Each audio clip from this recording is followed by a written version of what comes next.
Hello medicos, welcome to Everything for Pharmacy. In this lecture I am going to discuss about the topic parenteral product, that is one of the part of our industrial pharmacy first fifth semester of the B Farm third year. Okay, तो हम इस lecture में देखेंगे parental products क्या हैं, कितने तरह के होते हैं, क्यों हम इनकी स्टडी कर रहे हैं, क्या ये हमारे लिए यूज़फुल हैं, किस तरीके से यूज़फुल हैं, इनके क्या एडवांटेज हैं, क्या डिसएडवांटेज है। और ये सबसे हमारा इजीएस्ट टॉपिक है हमारे इंडस्ट्रियल फार्मेसी का। अगर हम इस चीज़ को एक बार ध्यान से लिसन करते हैं तो ये ईजिली हमें ग्रैप्स हो जाता है माइंड में, और एग्ज़ाम में भी लिखने में बहुत ही ईजी है। Okay, so please concentrate on my pronunciations. Okay, so let's see. Firstly हम देखेंगे पेरेंटल प्रोडक्ट्स क्या हैं।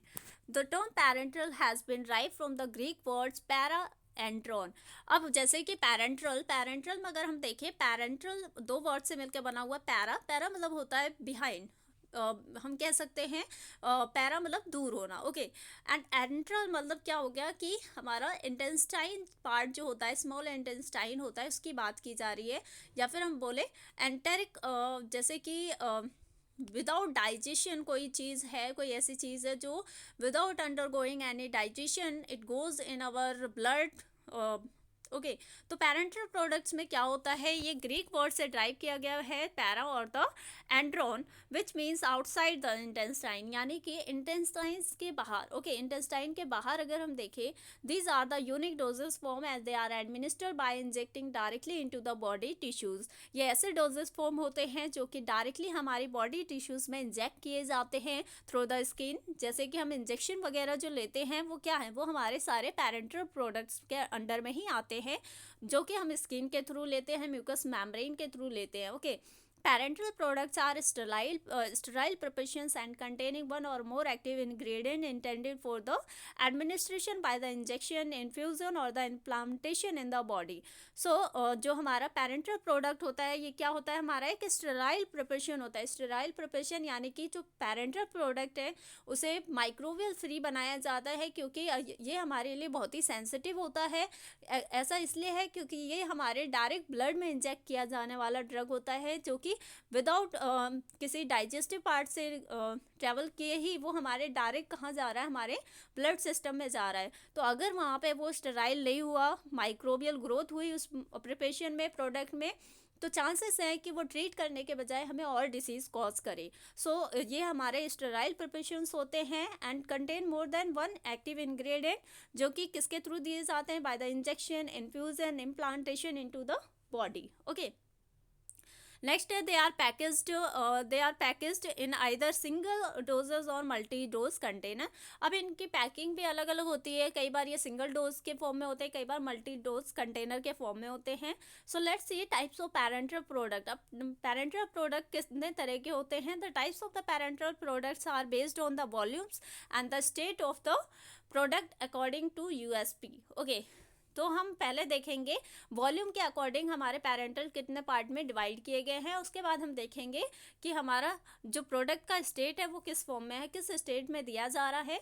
सो फर्स्ट देखते हैं बेस्ड ऑन द वॉल्यूम।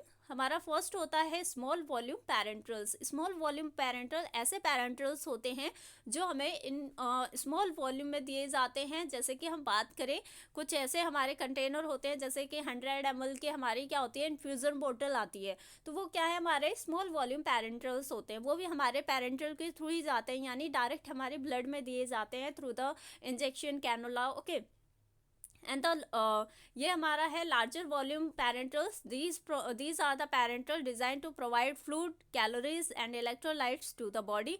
ये हमारे ऐसे पेरेंटल्स होते हैं जो 500 ml की वॉल्यूम में होते हैं। कई बार ये हमारे 1000 ml की वॉल्यूम में होते हैं। वो जब दिए जाते हैं जब हमें फ्लूइड की ज़्यादा ज़रूरत होती है, हमारे बॉडी में फ्लूइड की कमी हो जाती है, या फिर हमें पहले इलेक्ट्रोलाइट की कमी हो, कैलोरीज की ज़रूरत होती है, तो उस केस में हम लार्ज वॉल्यूम पेरेंटल्स का यूज़ करते हैं। और इसमें क्या होता है, 100 ml से ज़्यादा वॉल्यूम के हमारे कंटेनर होते हैं। ओके, नेक्स्ट क्लासिफिकेशन है based on the states of the product. अब हमारे प्रोडक्ट के स्टेट क्या है, जैसे कि कुछ ऐसे पेरेंटल होते हैं जो इंजेक्शन के फॉर्म में दिए जाते हैं। इंजेक्शन क्या होते हैं, contain sterile solution and are prepared by dissolving the active ingredient and other substances in water for the injection or other suitable non-aqueous spaces. और अ मिक्सचर ऑफ बोथ। इसमें क्या होता है, ये हमारा इंजेक्शन होता है जो कि स्टेराइल सॉल्यूशन होता है। प्रिपेयर कैसे किया जाता है, एक्टिव इंग्रेडिएंट को मिक्स किया जाता है वाटर के साथ और other suitable non aqueous bases के साथ मिक्स किया जाता है। And the solution to be injected may show sediment which can be dispersed easily by shaking the container. अब कई बार चांसेस होते हैं कि इंग्रेडिएंट सेटल ना हो जाए, तो इसलिए हम क्या करते हैं, उसे सेकिंग भी कर लेते हैं।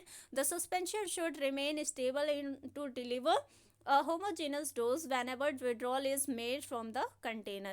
यानी कि सस्पेंशन कैसा होना चाहिए, वो स्टेबल रहना चाहिए ताकि हम इजीली उसे होमोजीनियसली अपने बॉडी में डिलीवर कर सके through the container. Okay, next हमारा इन्फ्यूजन। इन्फ्यूजन हमारा क्या है, these parenteral proportions are composed of sterile aqueous solution with the water and its as its continuous phase. ये इन्फ्यूजन्स क्या होते हैं, ये भी हमारे कुछ ऐसे प्रिपरेशंस होते हैं, स्टेराइल एक्वस सॉल्यूशन होते हैं। The preparations are free from the bacterial endotoxins और द पायरोजिन। जो हमारे इन्फ्यूज़न होते हैं, ये भी हमारे क्या होते हैं, पायरोजिन फ्री होते हैं, एंडोटॉक्सिन्स फ्री होते हैं। अब क्वेश्चन आता है पायरोजिन्स क्या है, एंडोटॉक्सिन्स क्या है। तो पायरोजिन्स हमारे ऐसे हम बोल सकते हैं एंडोटॉक्सिन्स होते हैं जो कि हमारे माइक्रोब्स के द्वारा रिलीज़ किए जाते हैं एज अ वेस्ट, लेकिन वो हमारे लिए क्या करते हैं, हमारे लिए डेंजर होते हैं, जो कि हमारे बॉडी के टेम्परेचर को रेज कर देते हैं, बढ़ा देते हैं। उसे हम बोलते हैं pyrogens and are made isotonic with the blood. They do not contain any antimicrobial preservatives. अगर हमारे जो क्या होते हैं, ये हमारे पैरेंटल जो इन्फ्यूजन्स होते हैं, ये क्या होते हैं, इनमें प्रिजर्वेटिव्स नहीं होते। They do not contain any antimicrobial preservatives. Okay, so ये इन्फ्यूज़न हमारे क्या होते हैं, बहुत स्लोली हमारी बॉडी में इन्फ्यूज़ किए जाते हैं, डिलीवर किए जाते हैं। इंजेक्शन हमारा बहुत ही स्मॉल वॉल्यूम होता है, जो डायरेक्टली हम एक ही बार प्रेस करते हैं अपने सिरिंज को और डिलीवर करते हैं ड्रग को। लेकिन इन्फ्यूज़न के केस में है कि slow deliver of the drugs. इसमें हम स्लोली क्या करते हैं, अपने वेन्स के थ्रू अपने ड्रग को डिलीवर करते हैं। Powder for the injection. अब हमारे कुछ ऐसे स्टेराइल सॉलिड कंपाउंड्स भी आते हैं जो कि जब हम उन्हें यूज़ करना होता है, जब हम उन्हें क्या करते हैं, स्टेराइल वाटर में डिज़ोल्व करते हैं फर्स्टली। उसके बाद हम उसे डिज़ोल्व करने के बाद तुरंत हम इंस्टेंट हम उसे डिलीवर करते हैं बॉडी में, पेशेंट की बॉडी में इंजेक्ट करते हैं। तो ये हमारे होते हैं powder for the injection. Concentrated solution for the injections. The concentrated solution are diluted with water. Concentrated solution भी क्या होते हैं, ये हमारे क्या होते हैं, ऐसे सॉल्यूशन होते हैं जिन्हें पहले हमें डाइल्यूट करना होता है। सॉल्यूशन कंसनट्रेटेड यानी कि यहाँ पे सॉल्वेंट का अमाउंट बहुत कम होगा as compare to the solid. Okay, लेकिन हम क्या करते हैं, इसमें वाटर ऐड करके हम फिर से उसे डाइल्यूट करते हैं और फिर उसे हम इंजेक्ट करते हैं अपनी बॉडी में through the intravenous infusion. Okay, next हमारा implants. These solid sterile preparations are implanted in the tissue in order to release the active ingredient for the long period. They are stored in sterile containers individually.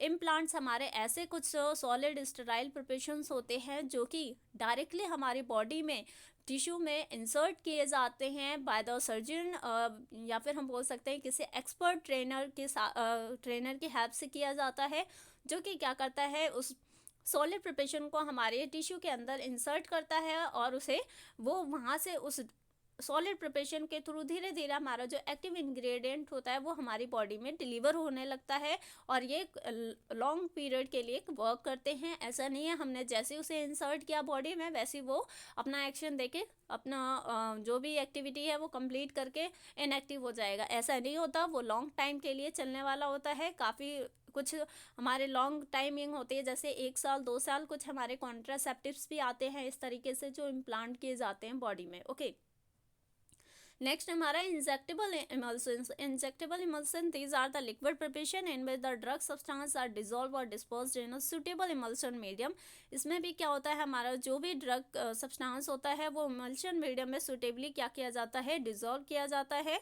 These product provide essential fatty acid and the vitamins. और ये preparations कैसी होती हैं, ज़्यादातर हमारी vitamins की होती हैं या फिर एसेंशियल फैटी एसिड से बनी होती हैं जो कि एज अ सप्लीमेंट यूज़ की जाती हैं।